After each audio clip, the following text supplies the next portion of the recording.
Sutra teratai yang menakjubkan. Bab 20. Bodhisattva Sadaparibhutta. Sinvasyang Sutra Teratai episode 1729. Mendengarkan Dharma dan menerima pengajarannya, serta mempertahankan praktik tanpa kenal mundur. Buddha membabarkan Dharma di dunia sebab para makhluk belum melenyapkan tabiat buruknya, tertutupi oleh kerisauan dan ketidaktahuan, menciptakan segala macam karma, mengalami berbagai penderitaan. Datang ke dunia adalah untuk membimbing kita setiap orang agar mengetahui kesalahan dari tabiat buruk, telah menciptakan penderitaan di setiap kehidupan. Maka datang ke dunia untuk mengajarkan Dharma demi para makhluk. Sayangnya, manusia tersesat dan tak bisa tersadarkan, sehingga semua mesti menerima karma masing-masing. Tetapi Buddha mengajarkan ajaran Bodhisattva.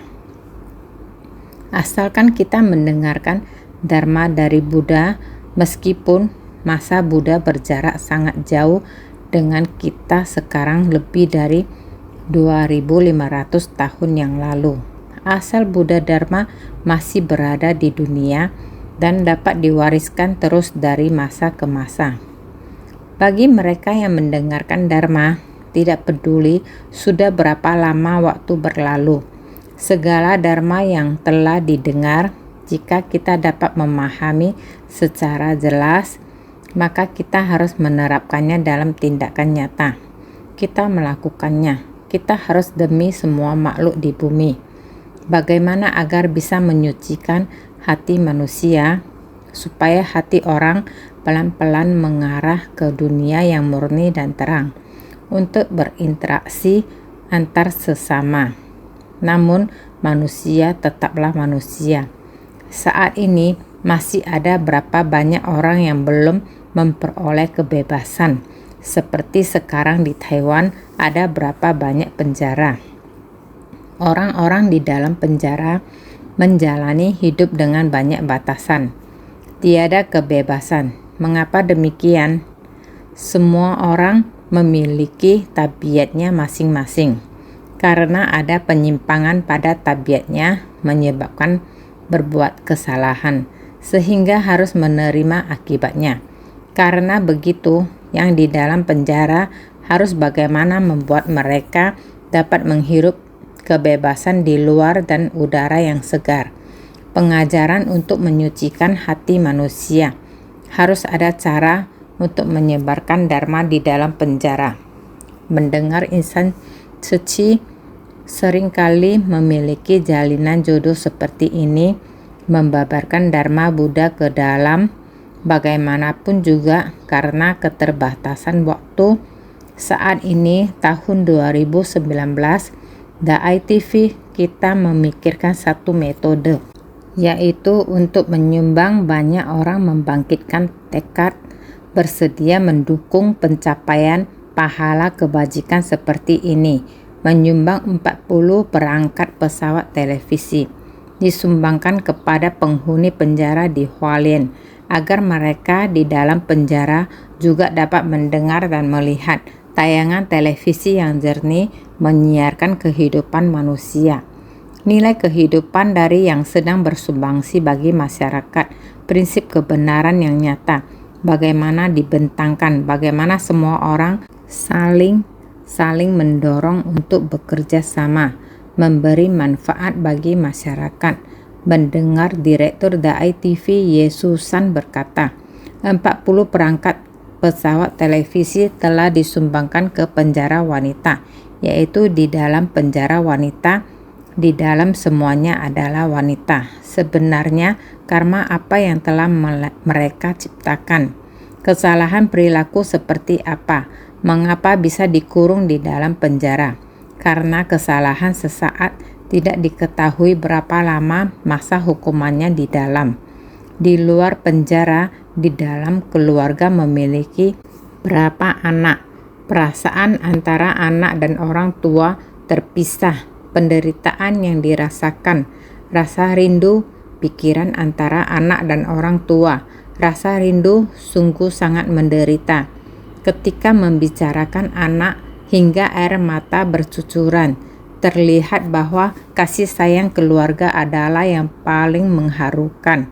Oleh karena itu, menghadiahkan mereka televisi bukan demi untuk hiburan mereka, tetapi untuk memberi mereka harapan melalui berita di Dai TV. Program bisa membuat mereka melihat kerumunan ini di masyarakat. Tahu menggunakan kehidupan untuk memberi manfaat bagi masyarakat, memiliki kehidupan yang bernilai. Berharap aliran jernih ini bisa masuk ke dalam batin mereka. Ini adalah kita menyumbangkan 40 perangkat televisi ke dalam penjara wanita, berharap para ibu muda ini bisa lebih cepat memahami masa lalu diri sendiri. Kebiasaan buruk yang diciptakan di masa lalu, kekuatan karma membuat mereka memahami untuk introspeksi diri, bisa memperpendek masa hukuman mereka, cepat kembali ke rumah. Pulang ke rumah berkumpul dengan keluarga, mulai kehidupan baru. Ini adalah tujuan kita, karena kegelapan batin sesaat melakukan kesalahan ini juga satu macam penciptaan karma. Hilang kebebasan, ini adalah kegelapan batin. Oleh karena itu harus merasakan penderitaan demikian. Ada juga perubahan iklim yang menyebabkan banyak penderitaan di dunia. Ini adalah di Filipina. Mereka di 28 Agustus tahun 2019 pada hari ini hujan yang sangat lebat di kota Davao, Filipina. Amat sangat deras. Seperti ini dari tanggal 28 sampai tanggal 29 terus hujan. Banjir telah menyebabkan bencana yang sangat parah. Di Davao juga ada relawan suci. Kami segera menghubungi mereka. Apakah aman? Aman. Namun ada bencana yang parah di dekat sini. Sehingga pada tanggal 30 semua orang janji bertemu berjalan di lumpur. Masih ada air dan lumpur tebal. Jalan yang sulit dilalui. Mereka melakukan survei terlebih dahulu. Daerah yang sangat luas. Hampir 10.000 lebih rumah terkena dampak bencana. Seperti ini terendam lumpur itu. Lumpur memenuhi semua rumah. Ada rumah yang rusak. Setelah memahaminya, segera menghubungi kantor penghubung di Manila. Jadi sangat cepat. Pada tanggal 4 September, semua orang sudah siap sedia. Karena pada waktu itu, tahu bahwa tidak akan mampu memasuki area bencana karena masih ada air dan lumpur. Hujan masih turun, bukan saatnya semua orang siap sedia. Harus segera menyiapkan peralatan. Ide semua orang disatukan terlebih dahulu. Setelah menghubungi dan memutuskan ada berapa besar area yang dibantu. Akan melakukan program bantuan lewat pemberian upah. Berdasarkan dulu topan harian yang di Morakot dan Tacloban. Saat itu kita menggunakan program bantuan lewat pemberian upah sebagai metode untuk memberi bantuan. Juga mengirim berita kembali ke sini. Mereka mengatakan, "Master, upah di sini sekitar 200 NT." Upah mereka pada dasarnya sangat rendah.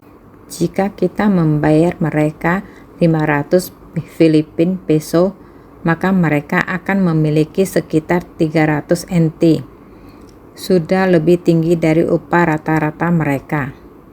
Kita memberikan 500 Filipin peso.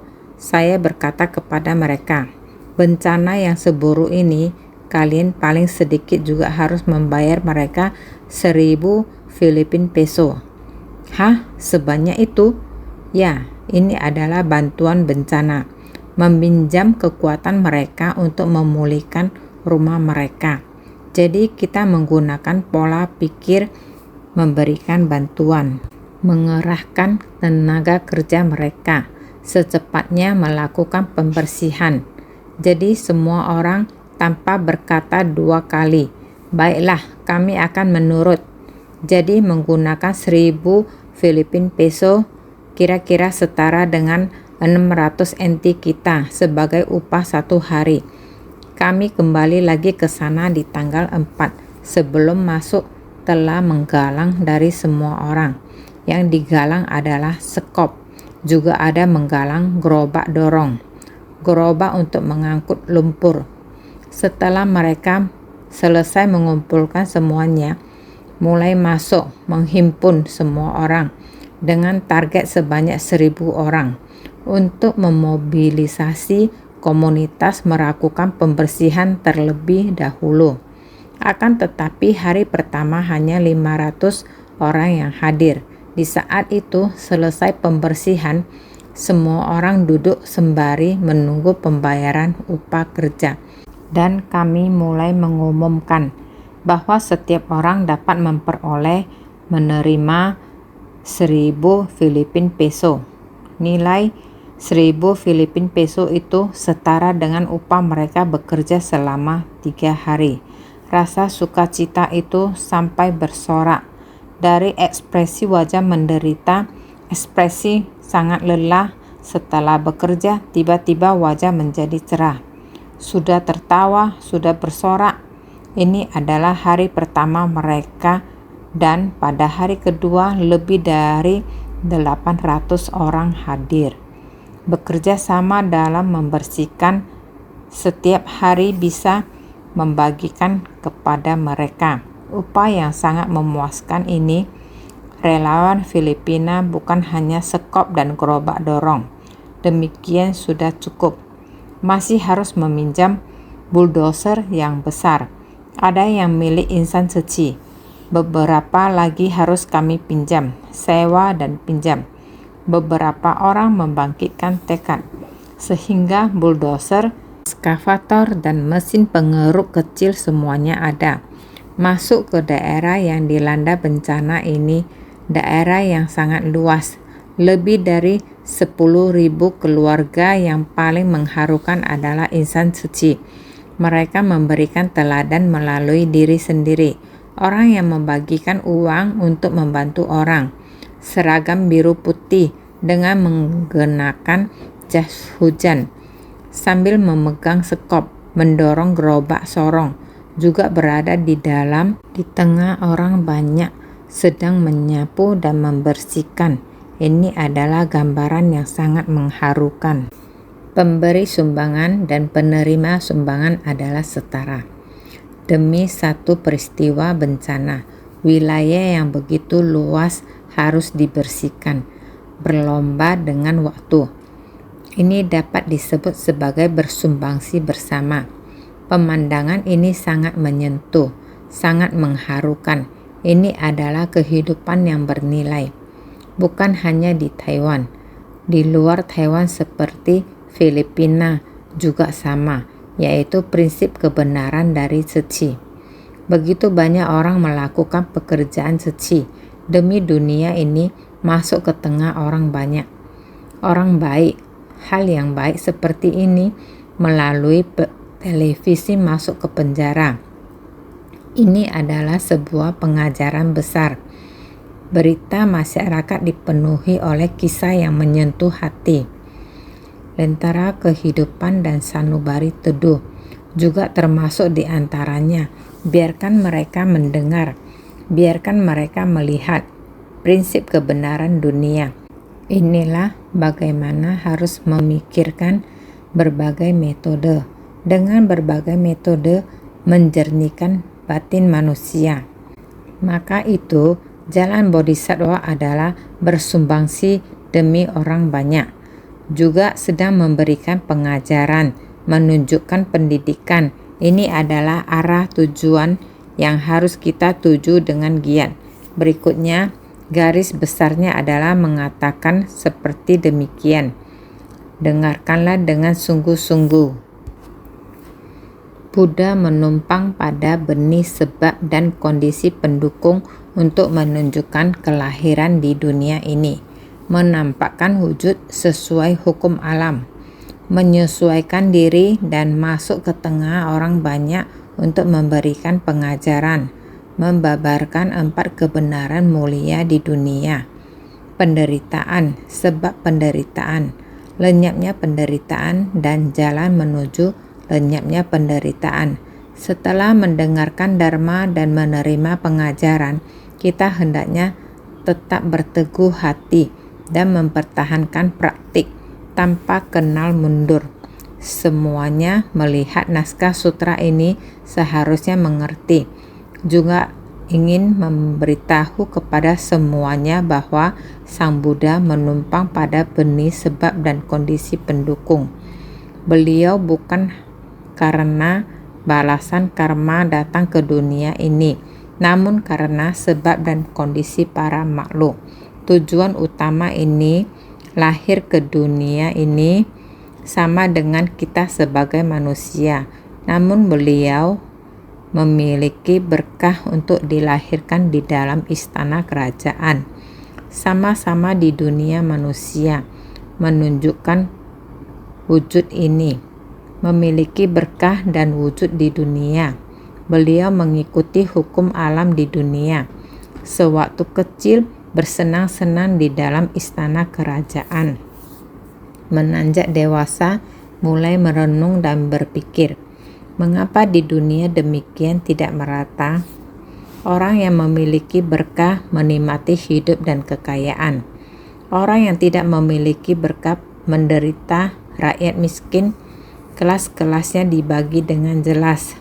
Terdapat banyak penderitaan, namun di dalam kehidupan, baik itu kaya raya ataupun miskin, sama-sama mengalami kelahiran, tua, sakit, dan meninggal. Ini adalah hukum alam. Beliau menghayatinya dan memahaminya. Maka beliau meninggalkan istana kerajaan untuk pergi melatih diri setelah tercerahkan. Beliau masih menyesuaikan diri dan masuk ke tengah orang banyak untuk membimbing para makhluk. Memberi pengajaran dharma itu kepada mereka, bukan hanya mengajari mereka. Dia juga memberikan dharma begitu lengkap kepada orang-orang agar kita semua dapat mengetahui sebab dan mengenali kondisi. Mengetahui benih sebab dan kondisi pendukung dapat menghasilkan buah balasan. Prinsip kebenaran yang sangat nyata membuat orang-orang dapat menerimanya masuk ke dalam hati. Ini disebut sebagai memberikan pengajaran agar mereka semua dapat mempergunakannya, merubah tabiat buruk dan menciptakan berkah. Inilah para makhluk menerima pengajaran sampai dapat memahaminya secara tuntas. Jadi, Buddha datang ke dunia yang dibabarkan adalah 4 kebenaran mulia. 4 kebenaran mulia, semuanya juga sudah sangat jelas. Penderitaan, mengakumulasi berbagai macam sebab dan kondisi dan mengalami penderitaan sebagai balasan. Bagaimana kita baru bisa menghilangkan penderitaan ini? Harus ada metode. Jadi metode ini harus berikan kepadanya. Ia harus tahu bagaimana menerimanya. Sehingga disebut memberi pengajaran. Diajarkan oleh Buddha, diterima oleh semua makhluk. Menggunakan metode dalam mengajarkan, barulah kita dapat menerimanya ke dalam hati. Setelah memahaminya, mengikuti metode membina diri untuk memasuki jalan. Ini adalah hendak membuat kita para makhluk tahu akan penderitaan, mengenali penderitaan dan mampu mengatasi penderitaan. Ini adalah harus mendengarkan dharma, harus menerima pengajaran. Kita bisa seperti ini, begitu menerima, maka harus hendaknya tetap berteguh hati dan mempertahankan praktik tanpa kenal mundur. Mendengarkan harus meneguhkan tekad membina diri dengan tuntas. tidak membuang waktu sedetik pun. Inilah yang ingin disampaikan pada kalian semua. Seharusnya naskah ini bagi semua orang. Seharusnya sudah dapat memahaminya dengan jelas. Bab Bodhisattva Sadapaributta ini secara garis besarnya adalah bertujuan untuk mengungkapkan kalau dalam proses pembinaan diri akan ada kondisi buruk sebagai faktor pendukung dan juga menunjukkan bagaimana bagawan menerimanya dengan ikhlas tanpa ada keluhan. Makanya ada kondisi buruk sebagai faktor pendukung dalam bab Dewadatta. Ini adalah bab Bodhisattva Sadapaributta. Sudah memasuki bab ke-20. Bodhisattva Sadapaributta. Dia memiliki banyak sekali teladan untuk kita contoh. Jadi kita harus mulai setahap demi setahap memasuki naskah sutra, memahami di dalam bab Bodhisattva Sadapaributta. Hendak mengajarkan apa kepada kita? Garis besarnya, semua yang hendak diungkapkan adalah proses dari pembinaan diri. Barusan Master beritahukan kepada kalian semua. Mempertahankan praktik tanpa kenal mundur. Yang hendak diungkapkan di tempat ini, proses dari pembinaan diri. Pasti akan menemui kondisi buruk sebagai faktor pendukung. Akan menemui kondisi buruk, bertemu kondisi buruk. Kita tidak boleh terpengaruh kondisi buruk. Dengan begini kita kemudian mundur dan kehilangan tekad membina diri. Kita harus menerima kondisi buruk ini, bersyukur. Ini adalah kondisi buruk sebagai faktor pendukung saya. Kondisi buruk ini adalah faktor pendukung untuk meneguhkan tekad membina diri saya. Jadi Bodhisattva Sadapaributta, dia adalah hadir untuk menunjukkan keteladanan. Bertemu kondisi buruk, kita harus bagaimana menerima. Ini adalah faktor pendukung kita. Selain itu, menunjukkan bagaimana bagawan menerimanya dengan ikhlas tanpa ada keluhan. Yang harus dipelajari adalah yang disebut belajar ajaran Buddha. Belajar ajaran Buddha, Buddha adalah bagawan yang dimuliakan. Bagawan, dia membina diri di masa lalu. Adalah telah mengalami pembinaan diri yang sangat sulit di banyak kehidupan. Dia juga sama di setiap kehidupan selalu ada kondisi buruk sebagai faktor pendukung. Apalagi di kehidupan ini membina diri mencapai pencerahan. Ada kumpulan sangha, di dalam sangha ada kerabatnya, sepupunya yang bernama Dewadatta, yang juga memiliki tekad untuk membina diri. Namun Dewadatta tidak mau menerima pengajaran karena ambisinya sangat besar. Saat dia membina diri, sangat tekun, sangat cerdas, serta mengerti semua ajaran Buddha, tetapi hatinya dipenuhi niat tidak baik. Merasa bahwa Buddha dihormati oleh begitu banyak orang karena memiliki pemahaman yang mendalam tentang prinsip kebenaran. Oleh karena itu, Dewadatta juga merasa bahwa saya juga memiliki pemahaman yang mendalam tentang prinsip kebenaran dan memiliki kekuatan gaib. Nah, bukan hanya Buddha Sakyamuni, saya juga bisa. Saya juga hendak menjadi Buddha yang baru. Sang Buddha sudah lanjut usia. Sekarang harusnya ganti saya. Jadi, ia membantah Buddha Sakyamuni, sehingga membuat sangha beberapa orang menerima hasutan Dewadatta dan meninggalkan sangha Buddha untuk mengikuti Dewadatta. Dewadatta di luar menggunakan segala metode untuk merusak sangha Buddha Sakyamuni. Banyak sekali hal yang bertentangan dengan ajaran Buddha, bertentangan dengan ajaran Buddha. Walaupun dia juga mengatakan dia sedang melatih diri, tetapi memfitnah dharma yang diajarkan Buddha. Inilah Dewadatta. Di luar menyebarkan gosip, yaitu merusak sangha Buddha. Buddha juga harus bersabar. Muridnya sendiri, sepupunya sendiri, dengan cara ini memfitnahnya. Jadi, dia juga harus bersabar, memantapkan ajarannya, memberikan pengajaran seperti biasa. Ini adalah kondisi buruk sebagai faktor pendukung. Bagawan harus menerima dengan ikhlas tanpa mengeluh, yaitu dengan sabar. Jadi karena ada Dewadatta, kondisi buruk sebagai faktor pendukung semacam ini, dengan ini kita bisa memahaminya. Selanjutnya, Nagakanya, putri naga yang berusia 8 tahun.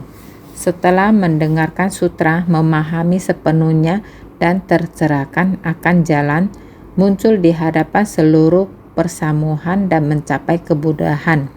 Ini menunjukkan betapa istimewanya sutra ini. Juga dimaksudkan untuk menunjukkan cakupan dari kendaraan tunggal dalam setiap bab. Di antaranya adalah bab upaya Kausalya atau metode terampil, yang juga memperjelas cakupan dari kendaraan tunggal. Dalam bab Guru Dharma, lebih lanjut menjelaskan cakupan dari kendaraan tunggal, di mana kita hendaknya secara teguh meyakini dan menerima praktik benih dari 6 paramita dengan menegakkan sutra. Jadi ada lagi putri naga. Apakah semuanya masih ingat putri naga? Putri naga berusia 8 tahun mendengarkan Dharma, memahami sepenuhnya dan tercerahkan akan jalan.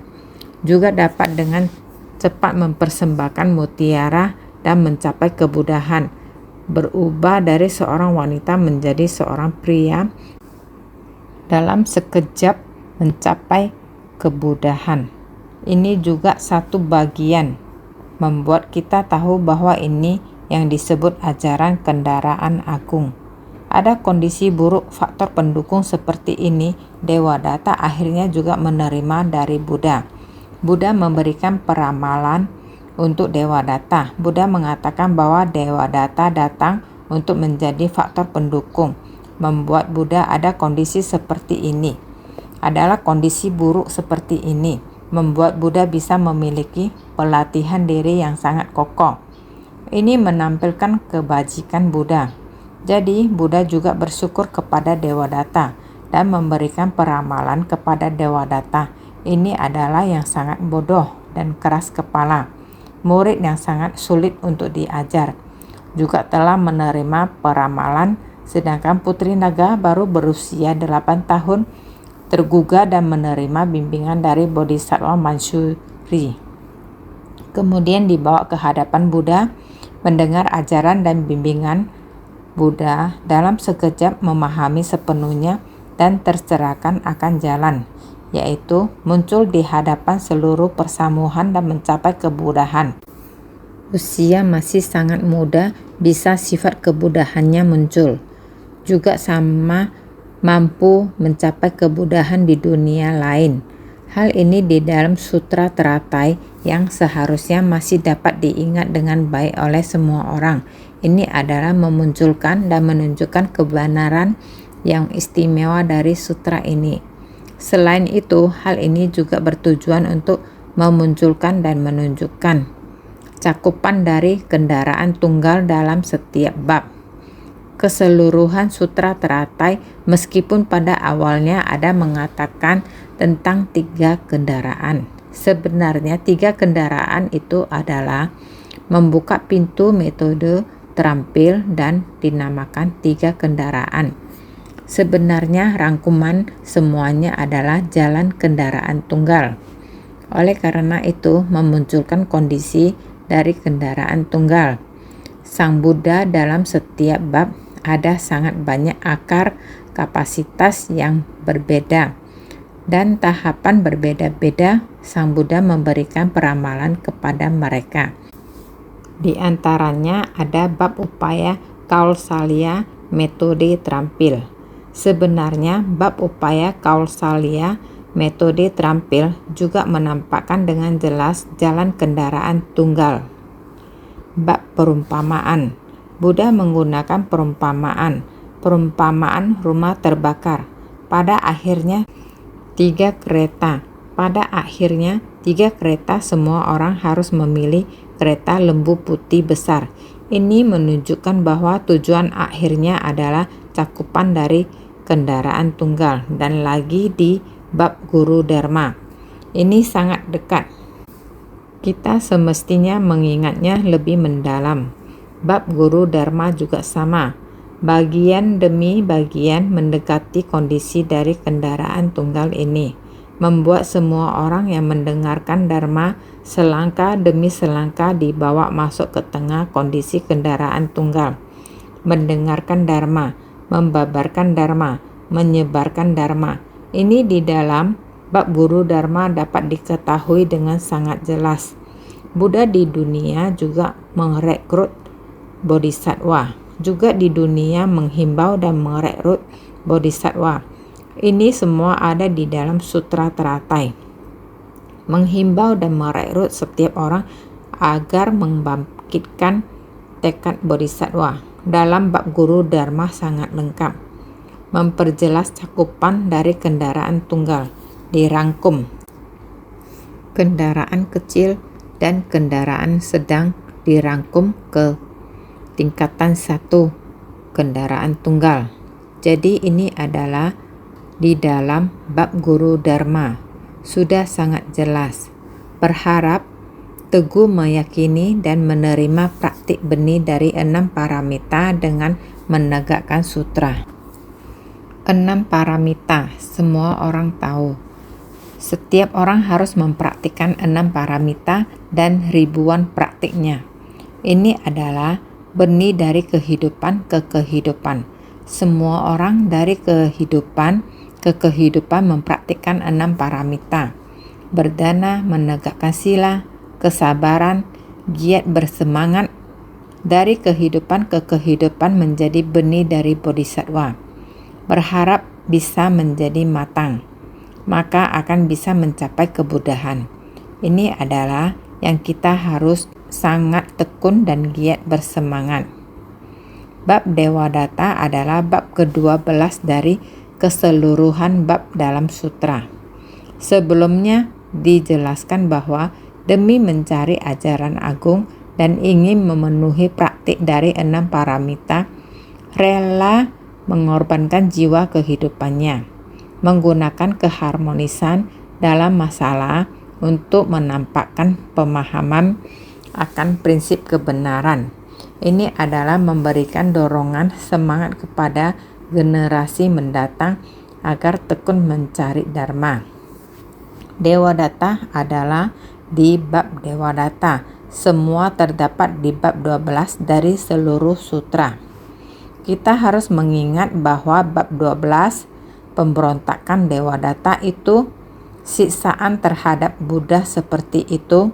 Bagaimana Buddha mampu menahannya, bagaimana membimbingnya, dan lain-lain. Membina diri adalah harus mengatasi setiap kesulitan. Setiap kesulitan diatasi dengan lancar. Demikian barulah dinamakan membina diri. Jadi bab Dewadatta adalah sebelumnya dijelaskan bahwa demi mencari ajaran agung. Apakah masih ingat bab Dewadatta? Raja mengumumkan mencari orang untuk mengajarkan ajaran bodhisattva kepadanya. Jadi ada seorang pertapa datang merobek pengumuman tersebut. Raja dengan tekun bersedia mengikuti pertapa tersebut untuk membina diri. Bersedia menjadi pelayan pertapa itu.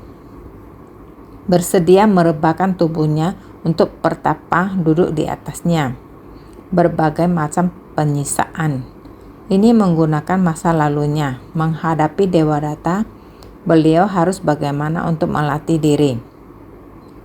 Bagaimana siksaan Dewadatta terhadapnya. Di dalam sutra teratai kita juga telah membahasnya. Di dalam bab Dewadatta sangat lengkap kisah ini. Jadi dalam membina diri Yang buruk datang, terima dengan ikhlas. Dengan permasalahan menampakkan kebenaran, menggunakan masalah untuk menampakkan prinsip kebenaran yang sejati, menampakkan pemahaman akan prinsip kebenaran. Kita harus sangat memahami yang telah diketahui adalah bagaimana praktik 6 paramita saat yang buruk. Datang menerimanya dengan ikhlas, meminjam kondisi ini, meminjam tubuh ini untuk membina diri. Yang dihadapi oleh tubuh adalah manusia dan permasalahan. Manusia dan permasalahan dari kondisi buruk ini, bagaimana kita mengatasinya.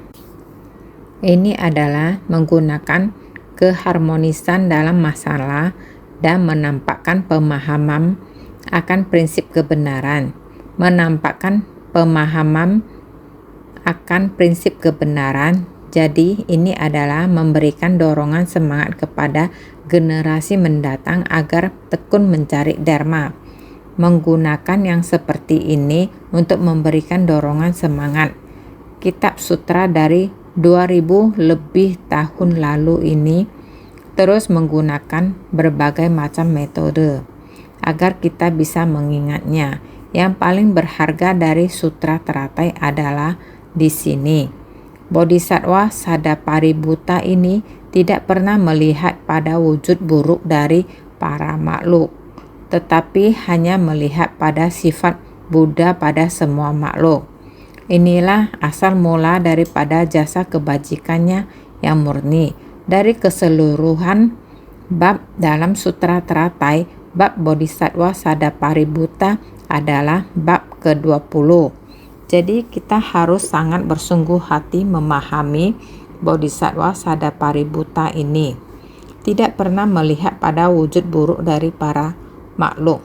Rangkuman dari pelatihan diri Bodhisattva Sadapaributta adalah dia tidak pernah melihat para makhluk ada sifat buruk. Yang dia lihat semuanya adalah orang baik. Dia tidak melihat ada orang jahat. Yang memarahinya juga merupakan orang baik dan lain-lain. Tidak pernah melihat pada wujud buruk dari para makhluk, tetapi hanya melihat pada sifat Buddha pada semua makhluk. Ini para makhluk yang terlihat semuanya memiliki sifat Buddha, sehingga inilah asal mula daripada jasa kebajikannya yang murni. Ini adalah bagaimana kita melatih diri untuk memupuk jasa mengakumulasi kebajikan. Jadi semuanya ada dalam sutra ini. Di masing-masing bab, di bab ke-20 yang akan kita bicarakan sekarang, Bodhisattva Sadapaributta. Sutra teratai total ada 28 bab. Di awal adalah terus di aspek jejak. Ada 3 putaran pembabaran dharma, ada 7 perumpamaan, 3 putaran, 7 perumpamaan. Inilah bagian menakjubkan dari sutra teratai. Jadi harap setiap orang harus sangat bersungguh hati. Dharma yang pernah didengar telah begitu banyak. Harus diingat kembali satu persatu. Jangan lupa pada tahun itu. Sutra teratai yang disampaikan, jangan lupa pada hari itu. Bab yang disampaikan orang yang seperti apa, bagaimana membina diri, jangan lupa tekad awal melatih diri. Semua orang harus ingat, senantiasa lebih bersungguh hati.